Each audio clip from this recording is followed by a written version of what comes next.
Саламатсыздар, құрметті көрермендер. Бүгін қазір біз клиника Абдуалиевтен сөйлеп тұрмыз. Біз бұл клиника Абдуалиев Шымкент қаласында жайғасқан. Шымкент қаласында улица Жылса 26, барлық нелеріміз біздің дейді бар. Каналымызда енді мен қазір бұл әпшелермен таныстырмақшымыз. Бұл әпшелерді действительно өте ауыр келді бізге. Және қанша жылға келді әпше? 260-ға келді. Біз апаны қорқтық. Криз қояды, криз. Алсақ бекен, алмасақ бекен, институт оқыса қалай көреді деп. Апам айтты, ол жерде жадайын өтініш. Мен қатты ауырлатым деді. Bazı айланып, жүрегі шаншып, ентігіп келді апа. Екі бет деген бұлай қызыл. Алла дедік та, апаны алдық. Апаға емді көрсеттік. Апа қазір нешінші күн болды сізге?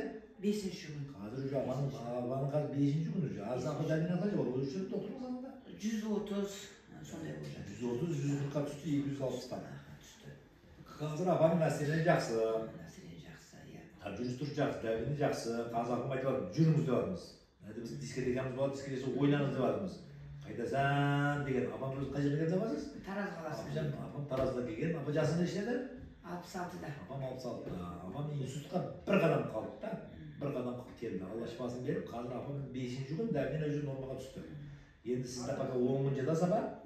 Енді апа қазір бізде не ем аласыз қазір? Шөп дәрі ішесіз. Мен 10 жыл болған үште тұрғаныма. Давлениеменен ешқандай түспеген, әйтеуір дәрілерді алып жүргенмін. Осы клиниканы естіп келіп, осы жерде нем алып жатырмын. Кровоспускание жасады, иглотерапия алып жатырмын. Шөп дәрілерменен емдеп жатыр.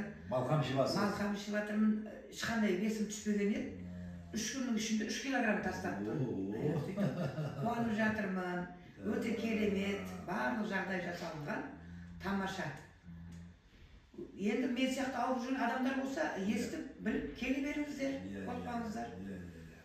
Керемет екен. Кім дәрілер болса келіңіздер. Бізде анау 50 мың, 100 мыңдық дәрілер істеп жатқан жоқ біз апаға. Апаға самый простой. Диета? Иә, диета. Ол диета, ең бар диета. Терапиясы бар, кровопускание бар, чистка. Қазір бауырынан не ұйқы бет талдап жатырмыз. Қазір апаның 5-ші күні, 260-ға келген апа. Енді Құдай қаласа, келе беремін, іс-шаға бармастан болмаса. Сандалмастан. Анеға барсам, анеға бар дейді, неға бар дейді, енді. Қазір апаны біз общий давалап жатырмыз, емдеп жатырмыз. Бауырын, почкасын, ұйқы безін, бәрі комплекске бар қазір.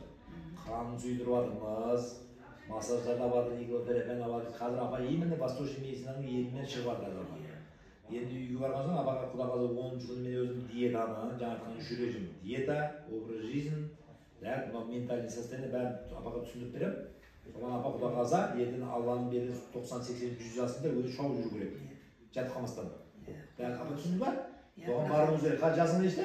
66-да. Апам 66-да қай жасы. Қайда апама 100-ге кіру керек. Құда қаласа көпшілікте тағы.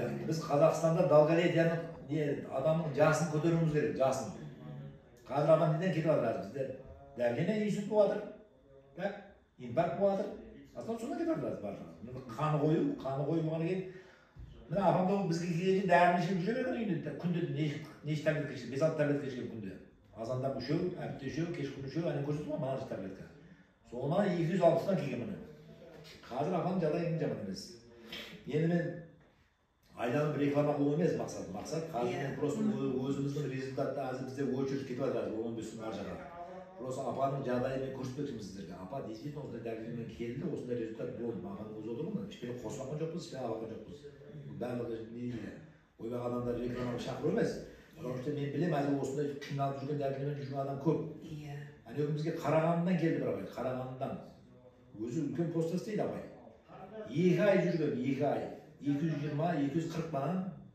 Маған 200 мыңдық анализ тапсырған келді. Тексеріп ақырында айтты сізге генетический депті. Сіз өмір дәрменемен жүресіз, өмір дәрі ішпейсіз. Маған келді амай. Менікі генетический дәрмене екен. Жоқ, сізге қалай? Сіздің бауырыңыз талдаймыз, ұйқы безін талдаймыз, түсіресіз дедім. Болыпты болса көрейік, бір алла дедім мен айттым. Соған ол әпшенің тоже 5 күнде түссіз дәрмене. 120-ға түсіп қалды да. Бағасы айлап жүрмеді. Қайтадан көтерді. 140-тан кетті. О апай жаңа 2 курсқа келді одан кейін 2 күн. Қазір жібереді сояқтан больнойлар бізге. Барлар дәрігер біткеннен жібереді бізге қарай. Так? Ешқандай генетический аномалия емес. Просто бауыр толған, ұйқы без толған, диета нарушение болған. Так? Апа үйде қандай ет жейтін едіңіз?